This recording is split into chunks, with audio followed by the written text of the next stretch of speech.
శుక్రవారం పూట అమ్మవారి ముందు ఇలా చేయండి. ముఖ్యంగా సాయంత్రం పూట చేస్తే ఆ తల్లి యొక్క కరుణ తప్పకుండా ఉంటుంది. ఆ తల్లికి మందార పువ్వులంటే చాలా ఇష్టం, ఎంతో ప్రీతికరం.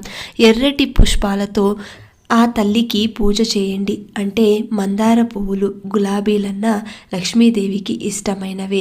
ఈ పూలు సమర్పించడం వల్ల మహాలక్ష్మి సంతోషిస్తుంది, సిరుల సంపదని కురిపిస్తుంది. ఇంకొకటి తామర పువ్వు. తామర పువ్వు అన్న ఆ తల్లికి మహా ఇష్టం. ఎరుపు, పసుపు రంగు పూలతో పూజ చేస్తే మానసికంగా ప్రశాంతత లభిస్తుంది. అనుకున్న పనులన్నీ కూడా నిర్విఘ్నంగా పూర్తి అవుతాయి. ఇంకా గన్నేరు పూలు.